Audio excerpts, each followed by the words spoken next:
basmalah di awal Fatihah. Karena ada kuteng Ustaz, ada alhamdulillah langsung, ada bismillah baru alhamdulillah. Nah, kita baca hadisnya. Secara umum, basmalah dianjurkan untuk dibaca dalam memulai sesuatu urusan yang baik. Yang saya bilang tadi, mau makan, mau minum, mau haji, apa saja yang baik-baik.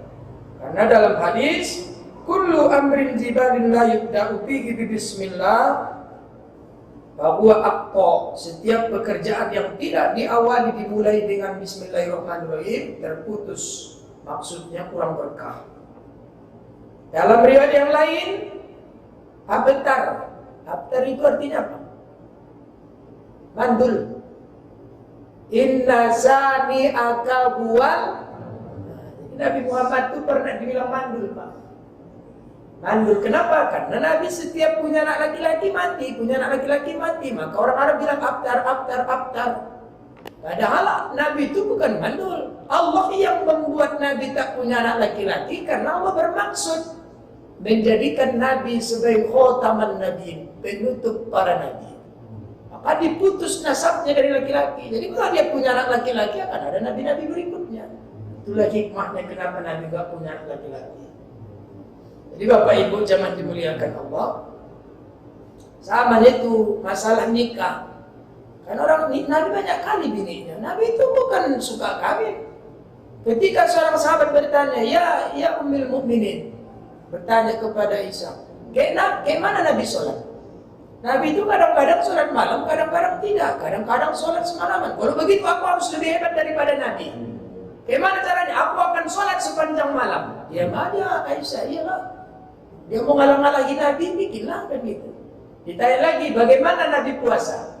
Kadang-kadang Nabi puasa Senin, puasa Kamis, puasa Asyura, puasa ini. Kadang puasa Nabi Daud, kadang-kadang nggak puasa juga.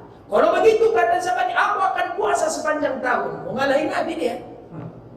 Tanya lagi, gimana Nabi tentang kawin? Ya Nabi itu nikah kalau datang perintah dari Tuhan. Nikah itu nikahin Nabi, nikah itu nikahin Nabi. Berarti aku tak usah kawin. Kenapa? Aku kan bukan Nabi, nggak dapat perintah. Berarti aku tak usah kawin-kawin. Maka diadukan Aisyah kepada suaminya. Katanya begini-begini, aku ini Nabi memang, tapi aku tetap manusia. Kadang aku makan, kadang aku puasa, kadang aku sholat, kadang tidak. Aku juga nikah. Maka faman lam ya'mal bi sunnati falaysa minni. Siapa yang tak ikut sunnahku bukan dia bagian dariku. Maka tak dituntut kita berlebihan dalam ibadah, itu maksudnya. Tak dituntut. Mau ngalah-ngalahi sholat Nabi pula dia semalam suntuk katanya. Jangan. Jadi Bapak Ibu jamaah yang dimuliakan Allah, ada beberapa hadis yang menjelaskan membaca basmalah pada Al-Fatihah. Satu, dari riwayat Imam Ibnu Abbas bahwa Nabi Shallallahu Alaihi Wasallam bersabda dalam hadis riwayat Qutuni, Sunan Daruqutni jilid 1 halaman 304. Lam yazal yazharu bisurataini bi bismillahirrahmanirrahim hatta kubido. Rasulullah senantiasa menjaharkan basmalah pada 2 surah sampai dia wafat. Berarti kalau Nabi membaca 2 surah itu maksudnya Fatihah dan ayat, kadang dibaca ada bismillah. Bismillah, alhamdulillah. Ini hadis pertama. Dijaharkan. Kau tahu jahar karena didengar sahabat. Kemudian dalam hadis riwayat An-Nasai dalam surah Sunan An-Nasai jilid 1 halaman 134. Sallaitu wara'a Abi Hurairah faqara'a bi bismillahirrahmanirrahim. Summa qara'a bi ummil Qur'an wa fihi yaqulu idza sallama walladzi nafsi bi yadihi inni la usbihukum salatan bi Rasulillah. Aku pernah salat di belakang Abu Hurairah radhiyallahu anhu. Maka dia membaca bismillahirrahmanirrahim kemudian dibacanya Al-Fatihah. Dan dalam hadis tersebut tatkala mengucapkan salam dia berkata, demi Tuhan yang diriku ada dalam genggaman dan kekuasaannya, sungguh solatkulah yang paling mirip di antara kamu dan Rasul. Ini penjelasan ucapan Abu Hurairah. Jadi ketika Abu Hurairah salat, bismillahnya zahar. Siapa sahabat yang paling banyak meriwayatkan hadis? Di antaranya Abu Hurairah. Hadis yang ketiga, dalam hadis riwayat Daruqutni dari Abu Hurairah, Karena Rasulullah sallallahu alaihi wasallam idza qara'a wa huwa ya'ummun nas iftataha bi bismillahirrahmanirrahim. Adalah Nabi sallallahu alaihi wasallam apabila membaca tatkala mengimami manusia diawalinya dengan basmalah. Kok tahu Bapak? Kalau Nabi bacanya pelan paling enggak kedengaran karena kuatlah makanya kedengaran. Kemudian dalam hadis yang lain, Inna Nabi sallallahu alaihi wasallam kana yazharu bismillah. Nabi itu kalau salat membaca dengan menguatkan basmalahnya. Dalam hadis yang lain, Inna Nabi sallallahu alaihi wasallam kana idza qama ila shalah fa arada ay yaqra'a qala bismillahirrahmanirrahim. Sesungguhnya Nabi apabila dia mengerjakan salat, maka apabila ingin dia membaca, diucapkanlah basmalah itu, zahar juga. Kemudian dalam hadis yang lain, kaifa taqra'u idza qumta ila shalah? Bagaimana engkau membaca bila telah berdiri dalam salat, kata Nabi. Qultu iqra'ul hamdulillahi rabbil alamin. Aku baca alhamdulillah rabbil alamin. Maka kata Nabi, qala Nabi bersabda, "Qul bismillah." Katakanlah basmalah. Jadi jangan langsung itu, basmalah dulu baru alhamdulillah. Dari Ummu Salamah disebutkan dalam periwayat 3 hadis Abu Dawud, Tirmizi dan Ahmad, qara al-basmalah fi awalil Fatihati bis sholati wa addaha ayat.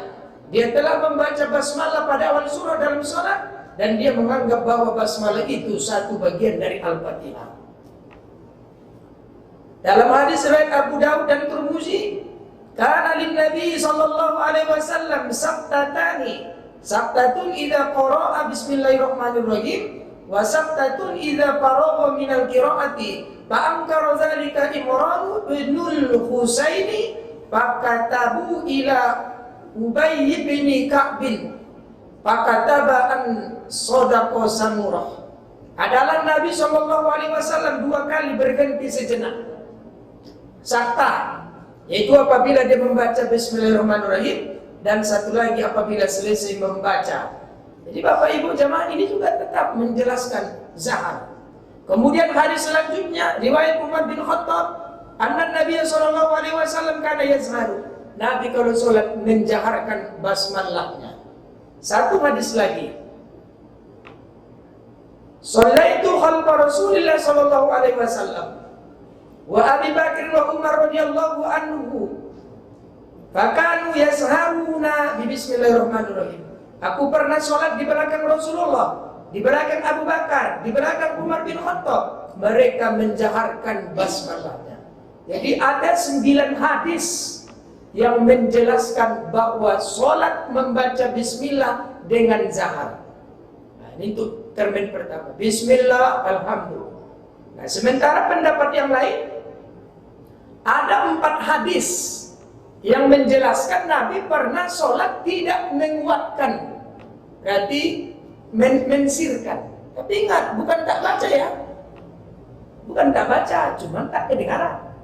Nah, dari hadis yang diriwayatkan Anas bin Malik, Alam Asma, ini Anas bin Malik ini Bapak Ibu jamaah yang dimuliakan Allah, dia menyertai Nabi 10 tahun, menyertai Abu Bakar dan Utsman 25 tahun.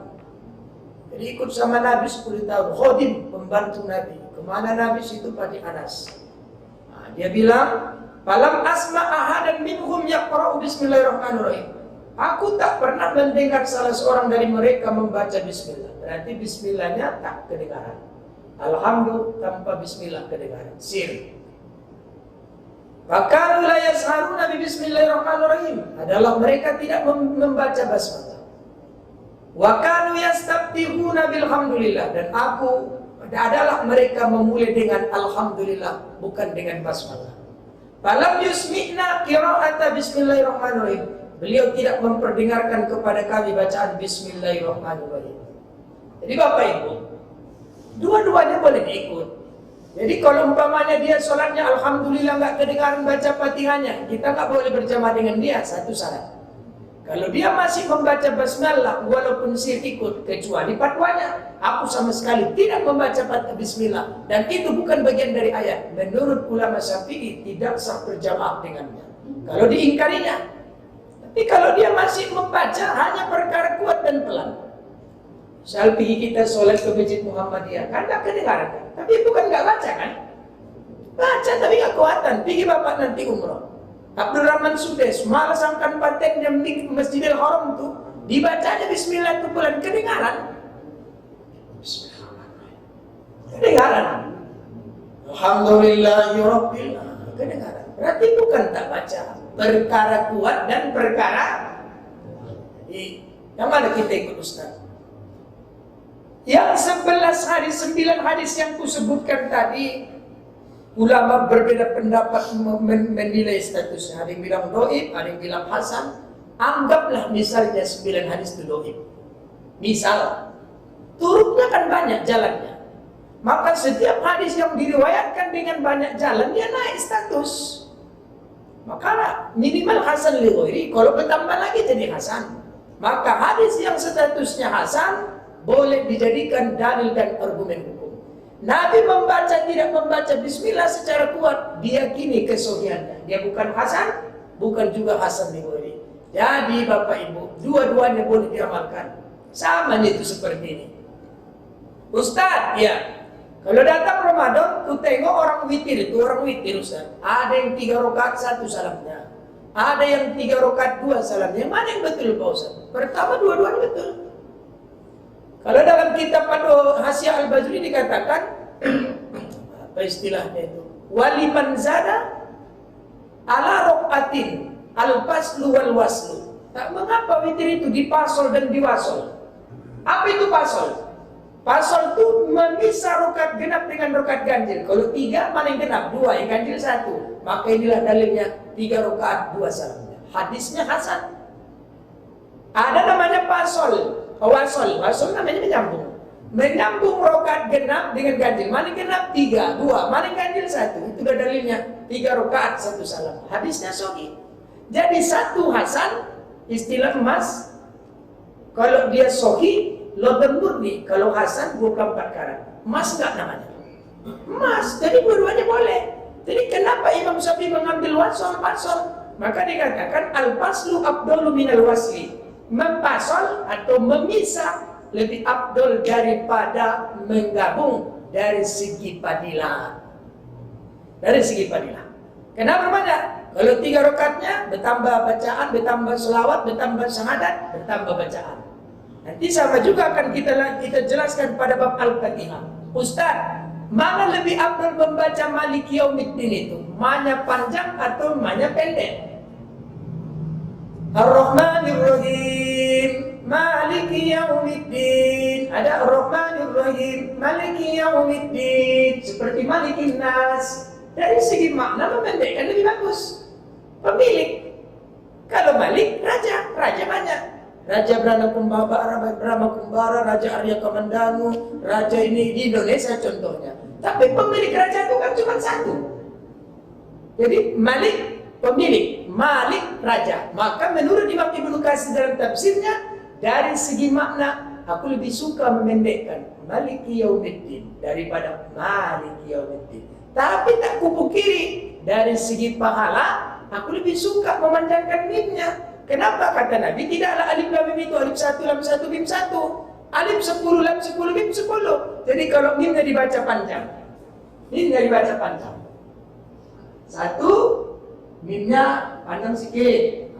Begini, berarti huruf mim 1, alif 1, lam 1, kaf 1, 4 dikali 10, pahalanya 40. Kalau digabung Maliki, lam mim 1, lam 1, kaf 1, 3 kali 10, pahalanya 30. Jadi dari segi kekuatan, dari segi makna, memendekkan mim lebih bagus, tapi dari segi fadilah memanjangkan mim lebih bagus. Dua-duanya ada yang salah nggak? Nggak ada yang salah. Dah 2.14 malamnya agak mengejar apa ini, agak semangat dia. Nggak ada solar, langsung bensin. Jadi Bapak jangan dimuliakan Allah. Jadi inti pembicaraan kita malam ini sampai sini apa? Terjadi perbedaan dalam masalah membaca basmalah dalam salat. Jika masih menganggap membaca walaupun sir dan zahir makruhan pula untuk jamaah. Artinya legowo lah, atau sepala, nggak mau aku sholat sana, bismillah nggak kuat. Nggak mau aku sholat sana, bismillahnya kuat. Nggak ada masalah. Kecuali sama sekali, aku tak ada baca-bacaku. Dan aku tak mau baca-baca itu. Berarti tidak boleh berjamaah dengan dia. Dan ternyata bukan Imam Syafi'i aja yang mengatakan itu. Termasuk pendapat Imam Malik mengatakan tidak sah kalau betul-betul pendapatnya seperti itu. Menurut Imam Ahmad dan Abu Hanifah, basmalah bukanlah satu ayat dari Al-Fatihah. Memang basmalah itu bukan ayat pada Al-Fatihah tapi ayat pada surah An-Naml ayat 30. Innahu min Sulaiman wa innahu bismillahirrahmanirrahim. Maka orang yang sholat fardu ya membaca basmalah ketika membaca Al-Fatihah, ya. Inilah pendapat yang masyhur. Maka Bapak Ibu jamaah yang dimuliakan Allah, ketika dia membaca Fatihah, mensirkan atau menjaharkannya, sekali lagi saya katakan, sahabat Nabi ada pengikutnya masing-masing. Sahabat ini ikut versi bismillahnya kuat, sahabat ini versi bismillahnya pelan. Jadi kita yang bukan sahabat Nabi dan pula bertengkar. Yang terakhir, fadilah untuk malam ini. Apa khasiat membaca basmalah? Dalam kitab Al-Fawaidul Mukhtarah Ali Al-Baharun di halaman 581 dikatakan, siapa yang membaca ketika mau tidur basmalah bismillahirrahmanirrahim 21 kali, ya, setiap mau tidur, insya Allah pertama malam itu dia aman dari setan. Yang kedua aman dari mati yang mendadak dan aman rumahnya dari pencuri. Dulu guru kami di Purbasurunya itu, cuman aku nggak tahu dalilnya. Jadi ada seorang kawan, Ustadz Zaman namanya, Zaman, siapa namanya? Khairul Zaman. Nah, dia manggil saya, bang, ada buku baru. Ini paten ini bang bukunya. Mana bukunya? Penting banyak amalan-amalan dalamnya, berdalil bang. Nah, minta bukunya, kasihnya lah sama saya. Disitulah saya baca. Rupanya yang dibilang guruku tahun 90-an itu, disitulah baru dapat saya. Oh, ini rupanya manfaatnya. Jadi mengamalkan sesuatu itu jangan karena faedah manfaatnya, baca saja dulu. Suatu saat kita tahu amalannya, ya mumpung itu aja mumpung. Ini doa apa yang saya tulis malam ini?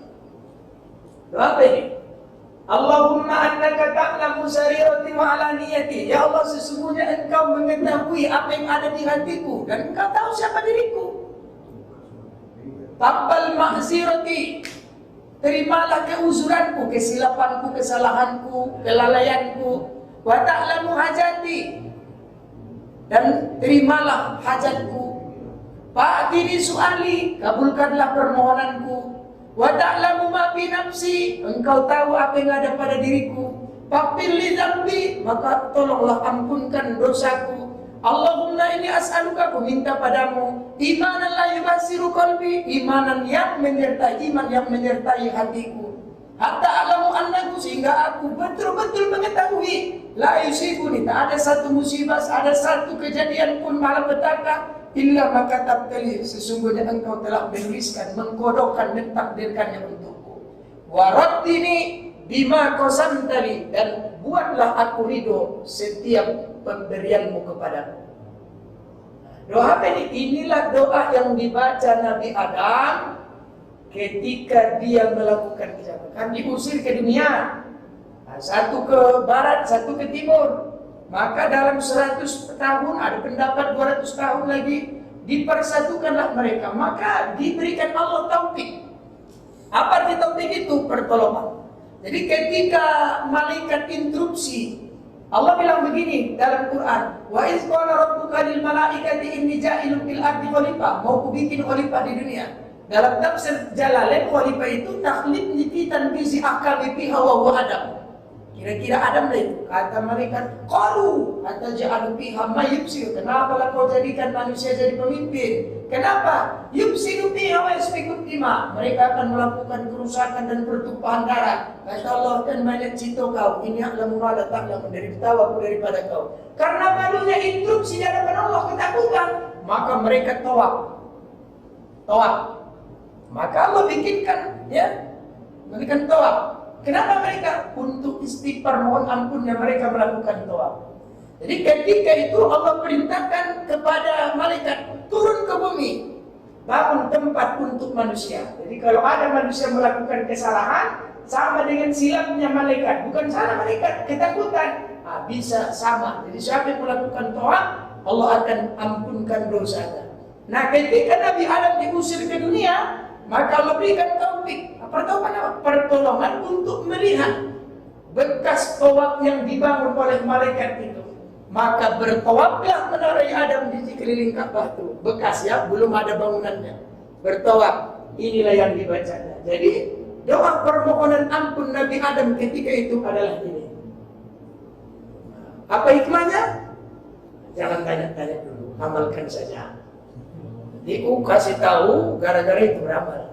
Ya, Ustaz awal nanti kalau ada yang silap perbaiki ya. Jadi Bapak Ibu jamaah dimuliakan Allah. Ya, nanti silahkan diperbaiki, dicatat, silahkan Ibu amalkan. Jadi habis sholat, kalau guru mengamalkan minimal 2 kali aja dibaca. 1 setelah subuh, 1 mau tidur. Sekurang-kurangnya 1 kali. Sekurang-kurangnya setiap hari 1 kali. Terserah gimana. Jadi apa ucapan yang keluar dari bibir Nabi Adam ketika inilah dia ucapannya. Jadi bapak jamaah dimuliakan Allah. Ibu setiap mengaji bawa catatan. Insya Allah setiap mengaji aku kasih 1 amalan. Mau pendek pun pendek lah. Biar segini amalan ibu. Seperti Al-Quran, tadi nggak dia amal-amalkan ya kan?